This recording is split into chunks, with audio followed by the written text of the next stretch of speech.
好，回到节目来关心中东现在的局势啊。那么大家都知道，美国总统川普呢，在日前他提出了对于中东问题啊，他说结束加沙战争呢有20点这个加沙和平计划啊，所以呢又看到他在社群发文呢，而且下了最后通牒，他说必须在华府时间星期天10月5号傍晚前，哈马斯呢必须和以色列达成协议。如果没有达成这个最后机会的协议，那哈马斯就会看到前所未有像地狱般的后果。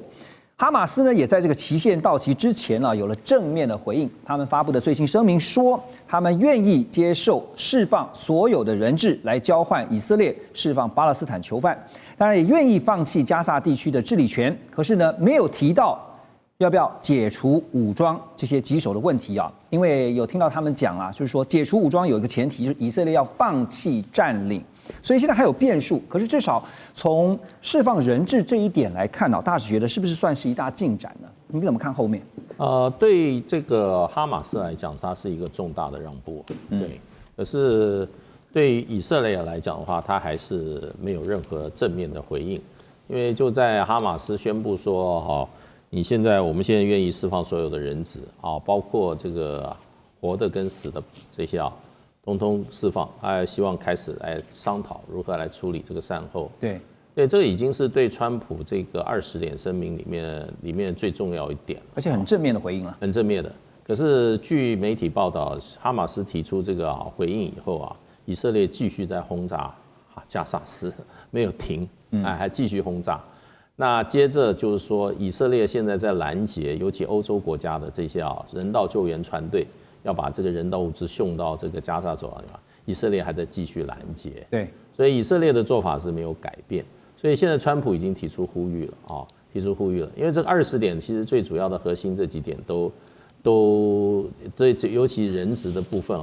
那是以色列现在目前对加沙发动各种攻击里面的它最重要的一个道德支撑。它本来就没有道德性，可是他一天到晚就说你人质不放我就继续打。那些人家要放人质，他还继续打，已经照着你的要求去做了。那所以就变成就是说，现在就大家的注意力就放在以色列。你到底你只是虚晃一招，还是你是因为为人质而打这个哈马斯，还有这些加沙走廊，还是你根本就想消灭掉这些在加沙走廊的这些巴勒斯坦难民？所以现在就看以色列。所以大概就这1-2天看一下，因为川普也提出呼吁了，他们说我现在呼吁你以色列，你现在停止所有的军事行动，尤其不要轰炸这个加沙地区了。那就看以色列了。如果以色列还继续做的话，继续动武的话，对，那就看川普会怎么处理了。而且你看现在就是，如果人质真的全部都放了，就还是像大使讲的，以色列继续打，那就是很不给川普面子嘛，所以现在《卫报》也认为说呢，其实这是川普第一次要求以色列停止轰炸加萨，也是呢这个战争呢开打将近2年以来以色列跟哈马斯呢最接近结束战争的时刻。川普是唯一能够逼使以色列总理纳坦雅胡同意停火的国际领袖。但现在真的，我们刚刚讲说，这个是变数还是有这个当然也有一些分析是说，其实这次呢，纳坦雅胡去炸卡达呢，等于把他逼到了一个，就是他自己也有压力，因为呢，川普就后来就提出了这20点出来所以自己也是挖了一个坑，自己往里面去跳。但是这个压力来了，你不得不去面对。可是像大使讲的，接下来那人质放了以后，你是不是又要照着你先前的约定去把这个战事能够尽快的结束？9月份其实针对卡达这个轰炸事件那特别是锁定巴勒斯坦的伊斯兰组织，就是说哈马斯的这个领导高层，说是为了要把他们歼灭才发动了轰炸行动。可是呢，就让大家觉得，就是卡达是美国一向以来是跟卡达算是等于美国在罩卡达的那现在随着这个川普的20点以哈和平方案的出现，将军觉得先前炸掉卡达，虽然纳坦雅胡有道歉，可是这个节就过了吗？您觉得？我认为卡达这个方面应该会暂时缓和，因为毕竟卡达有美军的驻军，就得看美国。而且纳坦雅胡也道歉了，他在这一方面，以色列不想树那么多的敌人，他现在要面对的，我认为是3个。第一个，也门的胡塞组织。因为也门胡塞组织对挂以色列国旗通过红海，他会攻击。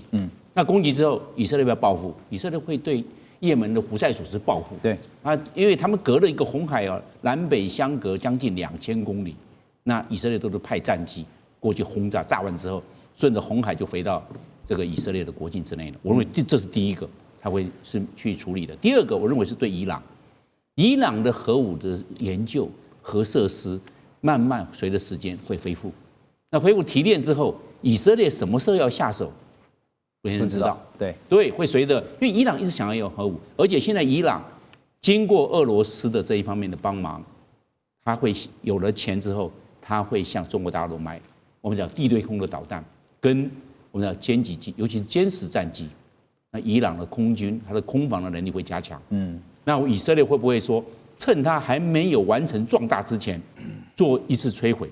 或者是做一个渗透性的攻击，让它的空军的战力不要那么快速的成长跟恢复？就不排除哈，不排除。我认为这样，因为以色列是最忌讳中东还会有第二个拥有核武的国家，除了以色列之外。不过现在看到伊朗也是伊朗，对啊，伊朗现在也是很硬啊，对，是很硬的，就是不放弃啊。所以我认为它是第二目标，因为毕竟伊朗跟以色列距离将近2000公里，你如果最近跟最近的话，那也要1600公里。那但是对以色列来看，有空中加油机，它不怕。那而且伊朗这份空防是比较如弱。第三个，也就是最后一个，我认为埃及要稍微小心一点，因为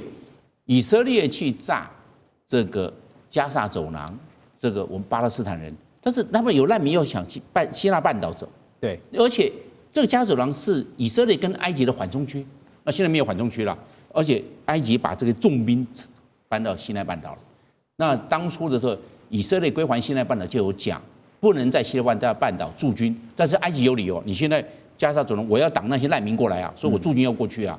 那现在那加沙走廊结束了，埃及不撤军。那看以色列要不要动，所以这个将军点出了埃及、伊朗跟也门啊，这3个是接下来要小心的哈。中东的冲突其实千百年来啊，这个恩恩怨怨实在解不了哈。虽然现在大家看到唯一在没有办法中的办法是2国方案啊，邱老师怎么看？那接下来如果真的很顺利，就讲说哈马斯也愿意释放人质，那接下来看以色列怎么做了，那这个后面要怎么样研判呢？我觉得最起码在最近的这段时间，就是以色列当然没有办法，因为它军事部署在外面。那即便双方都已经达成协议，在协议签订之前，以色列攻击的强度应该会慢慢的降下来。而且如果根据协议，以色列不能拥有加萨的治理权，而加萨会成立一个中立的政府来管理，而哈马斯现在大家唯一的争论就是哈马斯会不会在这里面。或者是用另外一个形式在这个后面成立的，但是用另外一个形式，对，但是最重要的一点就是以色列已经答应，就是他不直接控制加萨这个区域。那无论如何，就是这场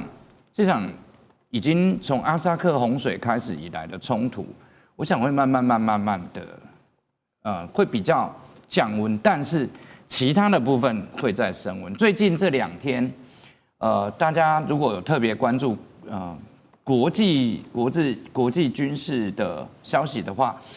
应该可以特别注意到，伊朗最近这2天放出了非常多军事宣传的影片，包含他们在跟以色列12日战争的期间，伊朗的某一处飞弹城。那我们知道，在这12日战争期间，其实伊朗的地下飞弹城是支持伊朗报复以色列攻击很重要的目标，很重要的力量。再来就是伊朗方面也流出非常多的消息，就是伊朗已经在重新考虑要如何跟俄罗斯或者是跟中国这个方面来补强伊朗的防空的能力。那这是第2个讯号。第3个讯号是我们大家特别注意，叙利亚的政府更替了以后，叙利亚现在的新的参谋总长现在正在俄罗斯访问。那他到俄罗斯，他特别指定要看 S-400防空系统。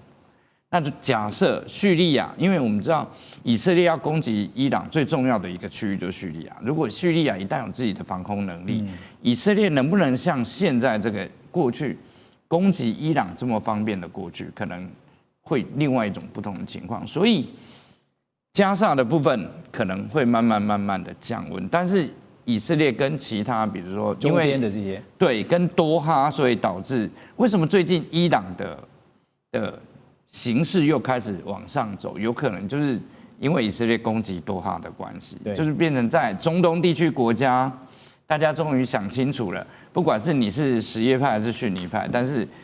有一个国家敢揍我们两派，所以。因为以前对这些周边国家来讲说，好像这个被以色列是打好玩的，但是现在以后要增强自己可以抗打的能力哈。那这次联合国大会大家也看到，因为我们刚刚提到两国方案，这是没有办法中的办法。可是呢，5常当中呢，只有美国是反对的。好，所以呢，现在呢，在这个大家纷纷表态之后呢，有一个国家的态度，就日本哈，日本首相石破茂呢，大家记得的话，在联合国大会上面啊，他也表达。他说，日本承认巴勒斯坦国只是时间问题而已啊。他强烈谴责以色列地面攻击巴勒斯坦自治区啊，这个加萨走廊，而且呢，再次的出现了阻碍实现两国方案的举动。那大家都会觉得说，哇，日本也是非常的关注啊这个加萨地区的局势啊。不过因为国际其实很现实啊，大家在想说，会不会后面还有其他的盘算？就日本有没有可能是透过这样的表态来作为跟美国谈经贸的筹码？也有一说是这样，老师觉得呢？应该不是，因为日方基本上是从人道去做分析的，因为我们知道了，加萨走廊这个小小地方人口大概200多万人，他已经死掉6万多人了，6万5千，6万多人，对，而且还持续的增加。那你叫这些人说啊，你怎么从南部朝那北部，北部朝南部，然后我要炸这，你就要搬去那里，那很不人道。以色列以前一直讲说，他们以前被什么大屠杀，那日方人会认为啊，你现在。你不是都做同样的事情，对加萨走了，那些人跑去了，所以日方他们应该不是从经济去分析，那日方为什么不在这一次联合国大会上表态呢？您觉得？那表态的话，他觉得说，即使是表态的话，他没有办法去解决他们的一个恩怨，他希望从人道去解决，那种人能可以进去，让他们这些人能够活下来，所以他还是希望先解决人道的问题，因为这些人现在已经没饭吃、没水喝了，那你又要在那边纳塔雅胡。你讲那些好像他们没办法，日方没办法接受，那当然有他的讲法，所以我才说很现实啊，就是说日本这样的表态哈，如果他这次就直接表态说我们支持巴勒斯坦建国，他也得想美国会怎么想。马上回来。